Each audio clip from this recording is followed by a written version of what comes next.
Hi guys, Bob and Rick Robinson here of the Robinson Twins. In this episode of the Spanophiles Files, we'll take you to Yellowstone National Park, America's and the world's oldest national park. It does actually have some natural rock spans for spanophiles like us. And in this episode, we'll show you those natural rock spans of Yellowstone. We thought we'd mention the human-made arch at the north entrance of Yellowstone National Park. It's called Roosevelt Arch, named after Teddy Roosevelt. We know of 3 natural rock spans in Yellowstone, one of which happens to be a geyser. The first natural rock span we'll show you is along the Firehole Canyon Drive. If you park at the parking lot for the Firehole Falls viewpoint, go across the street and look at Firehole Falls and then just kind of wander down river just a little bit. In your view, you'll come to an outcrop that has a small natural rock span in it. In terms of size, this particular natural rock span may not be considered significant, but we included it because, first of all, Yellowstone has so few natural rock spans in the first place. And secondly, it's because it's right next to Firehole Falls, which is the key attraction along the Firehole Canyon Drive. The second natural rock span we'll share with you is in the Upper Geyser Basin, which is the geyser basin that includes Old Faithful. And this geyser has formed a natural arch. Not just one, actually, it's formed 2, and it's called Grotto Geyser.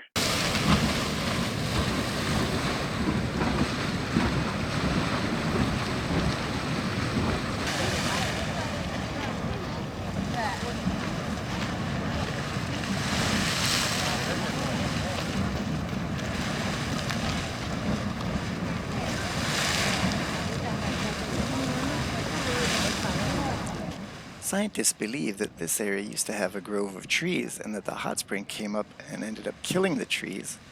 And some of those trees became mineralized, and that's how we got the arches and that central column.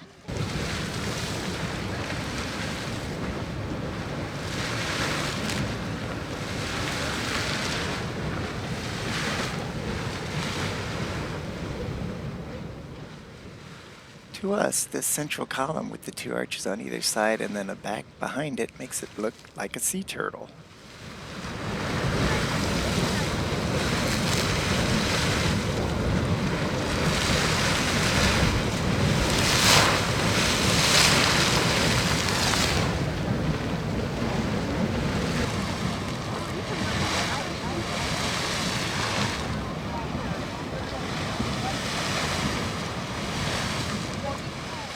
Here's a sketch of Grotto Geyser made by Thomas Moran in 1871.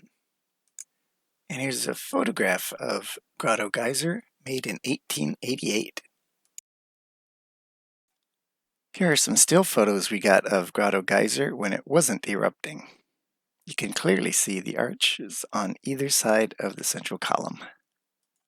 The third natural rock span we'll show you is called Yellowstone Natural Bridge. It's at the northwest side of Yellowstone Lake, and it's what gives Bridge Bay its name. Yellowstone's Natural Bridge, with people hiking right up to it. There's a parking area at the trailhead, and it's only a 1.1 mile or 1.8 kilometer hike to get to the bridge. There's Rick down on the trail to the Natural Bridge.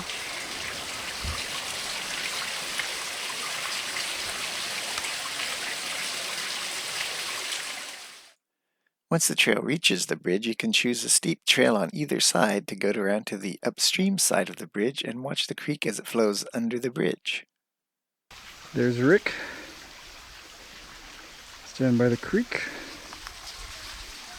that formed this natural bridge. The top of Yellowstone's Natural Bridge. You can see the tree growing in it. And it looks like this front face that you see from down below is actually cracked off of the main span. You can see there are cracks running through this. That would have given erosion a chance to do its work. So Yellowstone's Natural Bridge is actually a double bridge. See this gap?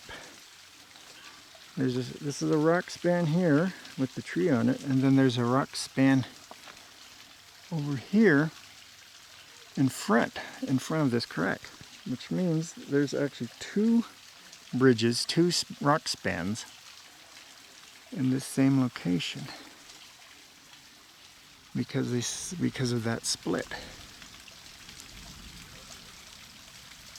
A waterfall natural bridge can form when we have a regular waterfall like this going over rock, but then behind the waterfall we may have swirl basins or some other kind of feature where the rocks start to erode down behind the brink of the waterfall.